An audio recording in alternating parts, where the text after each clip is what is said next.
Hello and welcome to some more Star Citizen. I wanted to do a dev response follow-up on the Genesis and PlanetTech V5 updates that CIG are working on and showed off at CitizenCon 2025 that are going to premiere with the Planet Nix 1 when that's added to the Nix system at some point in 2026. Obviously we're getting the start of Nix in November this year, but there's going to be PlanetTech V5 and Nix 1 and stuff like that that's added later and eventually roll out to all the other planets and moons in-game. Go check out our videos on what we're getting in the initial release of the Nix system and what we're getting in the initial release of Genesis and Nix 1, which is separate videos. This video is a load more dev responses on Genesis and people answering questions that I saw on forum threads. Genesis, is the footage shown in engine or in-game, was a thread that I saw. Regarding the beautiful trailers that CIG always shows us, which have nothing to do with the game, I wondered if the Genesis footage is also just pre-rendered material or actually in-game graphics and physics. After all, last year at CitizenCon 2024, CIG showed us sandstorms, but only 10% of those were implemented in the persistent universe and had nothing to do with what was shown. Will the snowstorms in Genesis look like they did at CitizenCon 2024? Figwig from CIG responded here. He's the dirt and water guy at CIG. His name's Will Hain. He is a senior engine programmer, I believe. And he said, hey, the difference between in-engine and in-game is quite subtle. In StarEngine, the only difference is between them from a graphics point of view being, is the camera attached to an actor's head or is it just flying around? To which the answer is that it's flying around the planet on splines that the brilliant cinema guys have made. This works just as well when you attach the camera to a player's head. Similarly, pre-rendered isn't really a thing here. It's filmed in engine as if it were being played. We don't have a way to generate planets and assets, etc. outside of StarEngine. I suppose the only thing that pre-rendered can indicate here is that it wasn't a live demo played in front of the crowd. It was indeed recorded in the weeks leading up to CitizenCon Direct. That isn't to say we don't boost everything as much as possible for cinematics.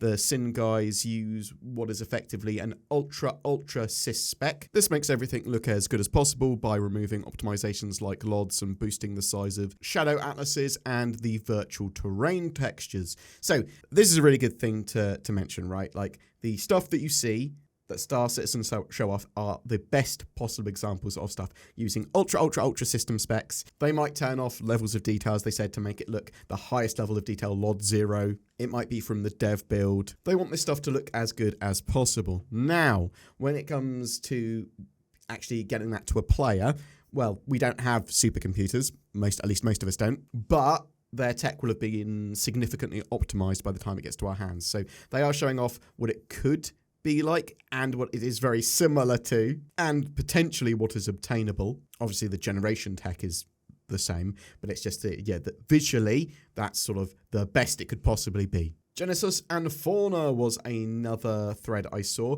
Will Genesis allow for natural spawning of fauna? Right now we get random packs of fauna that are grouped together and just feel like a spawn point was placed and a specific fauna was spawned at that point. Figwig said, hey, in Genesis, creatures, monables, and other resources are all distributed very differently to how they currently are. The new planetary resource system allows gameplay-relevant things to be spawned according to various distributions, whether that be geology, soil, seed, or more complex groupings of specific climate conditions, or required species of plants nearby. There's broader controls to allow designers to control the density of groups and how much of a resource is available on a given planet too. This will come online first for minables, but shortly after for creatures, I'd imagine. So yeah, it does sound like CIG are trying to create biomes and that they're all self-contained and make sense, but also support a wider ecosystem on a planet. Are there any updates on rivers, and are we getting new river tech as part of Genesis and Nix 1 and all the PlanetTech V5 stuff that CIG have been talking about?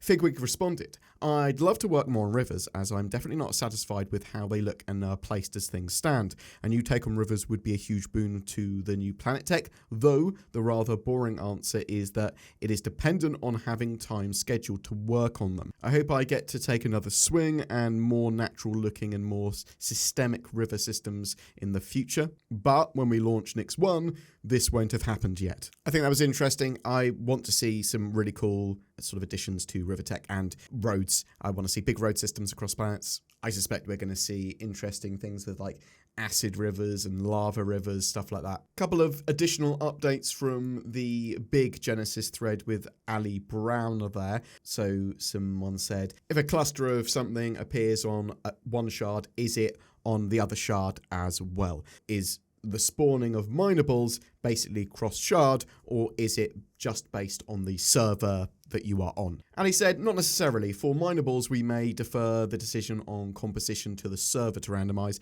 because the number of these is very limited compared to the overall number of rocks and trees, which we couldn't hope to send over the network. Yeah, so they're not going to replicate these, or it doesn't sound like they're going to replicate them cross-shard, but if you see there's iron in the mountain in the distance, you think, oh, there's probably iron over there because of the color of the mountain or whatever. You go over there, there's likely to be iron, but the nodes might not be exactly the same and exactly the same places or the same density or whatever than another shard. Does the Genesis tech that was shown off the Planet Tech V5, will that improve desert planets and moons and other types of planets and other biomes that weren't shown?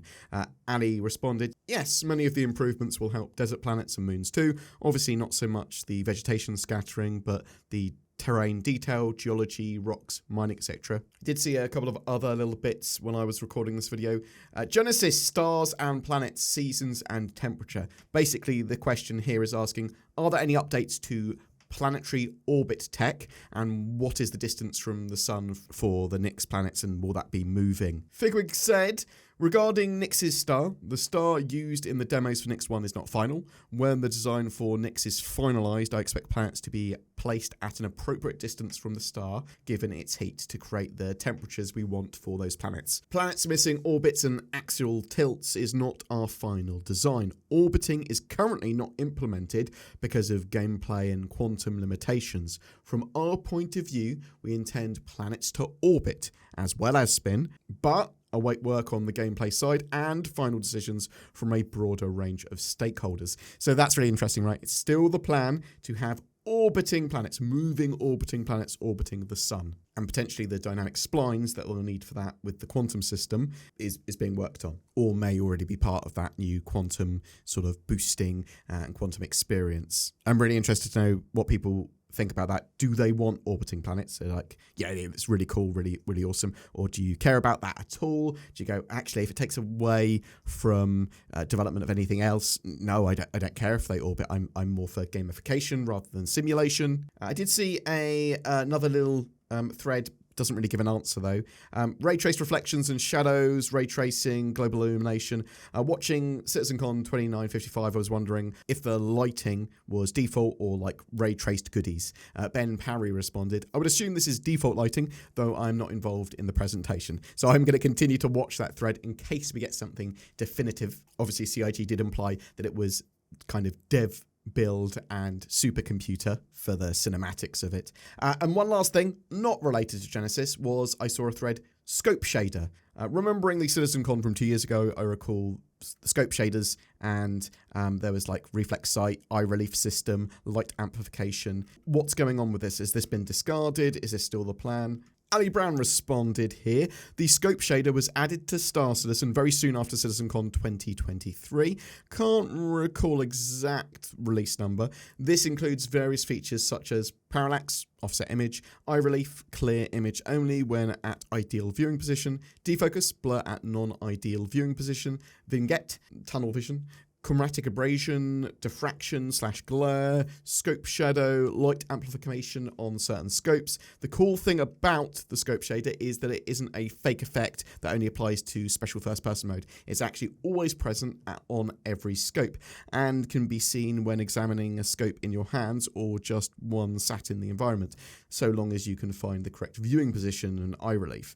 However, the initial release missed one key feature, which is the ability to zoom the image slightly. In the above image, this is somewhere between 10 to 20% enlargement, with the majority of the zoom coming from the main camera zoom. However, the slight extra zoom inside the scope does a lot to help the feeling of a real scope. Unfortunately, it can't be a full zoom inside the scope, as this brings about a huge performance hit that even the beefiest machines would struggle with, and would require a lot of extra complexity in the engine, as we'd need to be able to support all our complex feature sets in secondary viewpoints. Planet clouds, space and gas clouds, atmosphere, fog, rain, etc.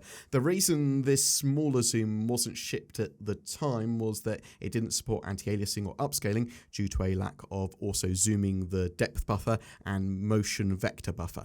And so in practice, it wasn't usable. However, since then, the required work has been completed, and Squadron 42 now has the extra zoom inside the scope, and this will be making its way to Star Citizen once the latest engine features are integrated over, which could take a while, so I won't be able to predict exactly when. So that's really cool to know. There's still a load more Squadron 42 stuff coming over, and some improvements that people thought were missed out. Great if you're a snipper or using a scope, right?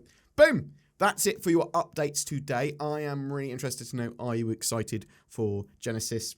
Obviously, we're going to get Planet Tech V5 with Nix 1 to start with, and then they'll expand out to lots of other planets. And they're still working on it. They're still working on, like, getting rivers generating better. At some point, I hope they stop with the planet generation stuff and move on to other bits and bobs. But, I mean, that's mainly because I don't want them to have to keep on generating planets. I suppose once they have Star Citizen 1.0 launched, any additional planetary updates won't be able to be applied to the older planets if they cause them to be regenerated. Anyway, tell me what you think in the comments below. Something else you should do below is click the links to NordVPN. Get yourself some NordVPN for better accessibility, security, and privacy on the interwebs. I use NordVPN, and I am a very smart man. Get yourself a big discount. Go to nordvpn.com/BoredGamer. Use the links below. Either of those does the same thing. Every month we have a ship giveaway, and for October, because of CitizenCon and it's a big month of celebration, we are giving away 5 different ships to 5 different winners. They all come with a game package and lifetime insurance. We're giving away a C8X Pisces, the Arrow Light Fighter, the 100i luxury starting ship, the Sulen, a very cool, weird alien starting ship, and the Nomad from Consolidated Outland. All you need to do to be in for a chance of winning one of those ships is comment on any of my videos made during October. Any of those are great to start the game with, or just as another ship in your fleet, or even as a lifetime insurance token to upgrade to something else. A big thank you as well to CIG for providing some of those ships for that giveaway. If you would like to further support the channel, consider becoming a Patreon or using the join button under my videos. That will get you some occasional exclusive content, and it really does help us out loads. Also, like, share, subscribe, that all helps tons as well. Thank you so much for watching to the end, and I hope you have a great October.